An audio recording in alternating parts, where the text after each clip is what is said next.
नमस्कार, स्वागत है आप सभी का। यूपी एनएचएम 17,000 प्लस वैकेंसी में बात करेंगे। सबसे पहले स्टाफ नर्स के लिए जिला अलॉटमेंट, डिस्ट्रिक्ट अलॉटमेंट पीडीएफ कब तक आ सकती है? जिस दिन एएनएम एलटी या फार्मासिस्ट के लिए जिला अलॉटमेंट की पीडीएफ आनी स्टार्ट हुई थी, उसी समय स्टाफ नर्स के लिए हमने आप सभी को बताया था कि फरवरी में लास्ट तक भी आप सभी की पीडीएफ जा सकते हैं। और आप देखेंगे तो अभी भी थोड़ा सा समय लग रहा है आपके पीडीएफ आने में। हालांकि अब आपका इंतज़ार बहुत जल्द समाप्त होने वाला है। कभी भी अभी देखिए, जिन लोगों का जिन पोस्ट के लिए एएनएम एलटी और फार्मासिस्ट के लिए डॉक्यूमेंट वेरिफिकेशन करवाए जा रहे हैं, आगे उनकी ज्वाइनिंग हो रही है, उनके ज्वाइनिंग लेटर या ज्वाइनिंग आदेश उनके जारी हो रहे हैं, सेंटर्स आदि की लिस्ट मंगवाई जा रही है, कहाँ पे आवश्यकता है तो उसी हिसाब से उसी तरह से उनकी पोस्टिंग की जा रही है। हालांकि ये सभी कार्य जिलेवार चल रहे हैं। तो जैसे ही इनका कार्य समाप्त होता है, तुरंत आप सभी को स्टाफ नर्स के लिए भी जिला आवंटन की पीडीएफ, जिला अलॉटमेंट की पीडीएफ देखने को मिल जाएंगे। और पिछले लगभग 10-12 दिन से हमने कोई भी अपडेट आप सभी को नहीं दी थी। जब कोई जानकारी मिलती है तभी आप सभी को बताना भी अच्छा लगता है। तो फिलहाल में आप सभी का भी इंतजार जल्द समाप्त होने वाला है। अधिकतम 1 वीक मान करके चलें। बाकी उम्मीद है, संभावना है कि उसके पहले पहले ही आपको जिला अलॉटमेंट की पीडीएफ देखने को मिल जाए। यानी अब से किसी भी दिन आपको आपकी जिला अलॉटमेंट की पीडीएफ देखने को मिल सकता है। और जैसे ही डिस्ट्रिक्ट अलॉटमेंट पीडीएफ आएगी, उसके तुरंत बाद लगभग अधिकतम 1 दिन 2 दिन, उसके तुरंत बाद फिर आप सभी अपने ऑफर लेटर भी एनएचएम की ऑफिशियल साइट पर जाकर के अपने एप्लीकेशन आईडी और पासवर्ड फिल करके आप डाउनलोड कर पाएंगे। जिन लोगों की वेरिफिकेशन हो चुके हैं एएनएम एलटी फार्मासिस्ट में, तो लगातार आप सभी के आदेश जारी हो रहे हैं। आप सभी को सेंटर्स दिए जा रहे हैं, सब सेंटर्स दिए जा रहे हैं। और आप सभी जानते हैं कि रिपोर्टिंग सबसे पहले आपको जिला आदेश मिलने के बाद जिला मुख्यालय से आपके नियुक्ति का आदेश मिलने के बाद सबसे पहले आपको अपने सीएससी पर जाकर के ही रिपोर्टिंग करनी होती है, योगदान देना होता है, योगदान आख्या लिख करके देना होता है। तो उम्मीद है कि आप सभी की ज्वाइनिंग अच्छे से हो रही होगी, अच्छे से चल रही होगी। डॉक्यूमेंट आदि से संबंधित कोई भी समस्या आपके सामने नहीं आ रही होगी। जो कुछ भी चीज़ें थी डॉक्यूमेंट से रिलेटेड, ऑलरेडी आप सभी को हमने बता दिया था। अब आगे बात करेंगे वेटिंग लिस्ट को लेकर के, प्रतीक्षा सूची को लेकर के। तो वेटिंग लिस्ट को लेकर के हमने बहुत पहले आप सभी को बता रखा है। मिड जनवरी के आसपास या फिर जनवरी के लास्ट में भी हमने एक वीडियो बनाया था वेटिंग लिस्ट को लेकर के, कि इलेक्शन के बाद ही आप सब मान करके चलें। अभी देखिए, एएनएम एलटी फार्मासिस्ट की ज्वाइनिंग चल रही है। डॉक्यूमेंट वेरिफिकेशन भी बहुत सारे जिलों में नहीं हुआ है, अभी करवाए जा रहे हैं कुछ पोस्ट के लिए। तो जब इनके वेरिफिकेशन समाप्त होने के बाद, आगे इनकी ज्वाइनिंग आदि कराने के बाद, फिर स्टाफ नर्स के भी सेम प्रोसेस करवाए जाएंगे।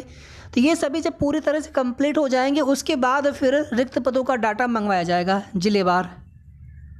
और आप सभी जानते हैं कि एक एक कैंडिडेट्स का, कुछ अभ्यर्थियों को छोड़ दे तो लगभग सभी अभ्यर्थियों का एक से अधिक प्रोग्राम में सिलेक्शन हुआ है। हालांकि वो डॉक्यूमेंट वेरिफिकेशन सभी प्रोग्राम में नहीं करवा रहे हैं, किसी एक प्रोग्राम में करवा रहे हैं जिस प्रोग्राम में उनको ज्वाइनिंग लेनी है, या फिर और भी तरह की जो भी चीज़ें हो सकती हैं उन अभ्यर्थियों के साथ में। लेकिन ज्वाइनिंग फाइनली किसी एक प्रोग्राम में ही लेंगे वो संबंधित पोस्ट के लिए। तो बाकी के प्रोग्राम में सीटें खाली होंगी।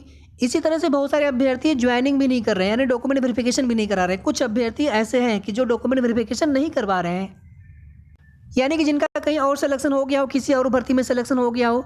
तो इस तरह से जिलेवार रिक्त पदों का डाटा, पर्याप्त संख्या में डाटा ये देखने को मिलेगा आपको। और समझ लीजिए कि जितनी ओवरऑल सीटें हैं, मोर देन 50%, बहुत पहले हमने आप सभी को बताया था कि मोर देन 50% सीट से खाली जा सकती हैं।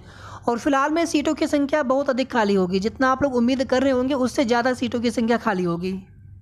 तो इसी तरह से मेरिट भी 5 number, 8 number, 6 number, 7 number, 10 number तक भी मेरिट डाउन हो जाए तो कुछ आश्चर्य नहीं करेंगे आप, मेरिट डाउन होगी, पर्याप्त मेरिट डाउन होगी।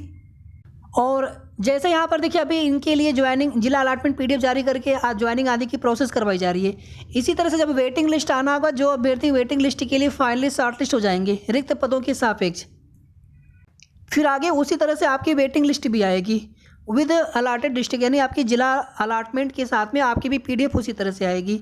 लेकिन फिलहाल में इलेक्शन बाद ही आप उम्मीद करें, क्योंकि इलेक्शन में वैसे भी आप देखेंगे कम से कम 1.5 महीना शायद ही कोई कार्य हो प्रॉपर तरीके से।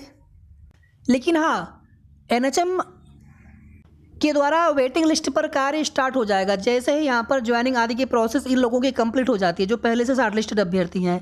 पीडीएफ भले ना आ पाए, क्योंकि देखिए इलेक्शन या आचार संहिता के दौरान चांस नहीं रहेंगे, लेकिन कार्य होता रहेगा। और जैसे ही इलेक्शन समाप्त होंगे, यानी कि 10 मई के आसपास या उसके बाद कभी भी आपको वेटिंग लिस्ट देखने को मिल सकता है। बाकी देखिए, जो भी परमानेंट भर्तियां आ रही हैं, आप उनके लिए तैयारी जरूर करते रहिए। अभी देखिए, एएनएम के लिए परमानेंट जो वैकेंसी आती है यूपी से कम 4 से 5 हज़ार पदों पर ये भर्ती देखने को मिल सकता है, या फिर ज़्यादा भी पद हो सकते हैं या थोड़े कम भी हो सकते हैं, जैसा शासन का निर्देश मिलेगा परिवार कल्याण विभाग को। लेकिन आप समझ लीजिए कि इसमें पीईटी 2023 में 1 नंबर भी हो, आधा नंबर भी हो, बस 0 और नेगेटिव में नंबर नहीं होने चाहिए। बाकी उसके ऊपर चाहे कितने भी कम नंबर क्यों ना हो, आप सबको मौका मिलेगा मेंस के लिए। तो ये वैकेंसी का नोटिफिकेशन इलेक्शन के तुरंत बाद उम्मीद है कि आ जाएगा, या फिर हो सकता है कि इलेक्शन के पहले भी नोटिफिकेशन देखने को मिल जाए, क्योंकि 16 फरवरी को लास्ट डेट है। जिलेवार अधियाचन मांगा गया है, रिक्त पदों का डाटा मांगा गया है।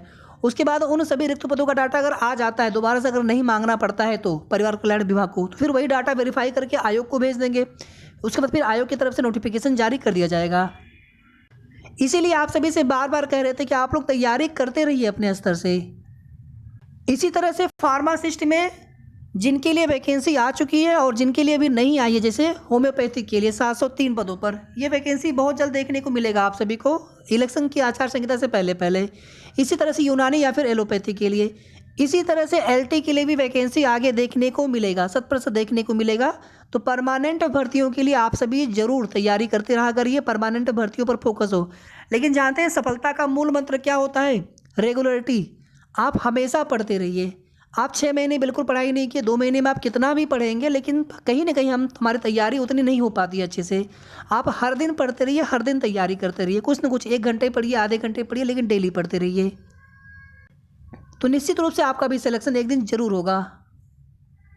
और यूपी से जो एएनएम की नई वैकेंसी आएगी, वो वैकेंसी परमानेंट वैकेंसी होगी। संविदा वाली या कॉन्ट्रेक्चुअल भर्तियाँ जो होती हैं वो एनएचएम से आती हैं, ये आप सभी लोग जानते हैं। अभी आप देखेंगे बिहार में भी एएनएम की जो परमानेंट वैकेंसी थी उनका रिजल्ट आया हुआ है।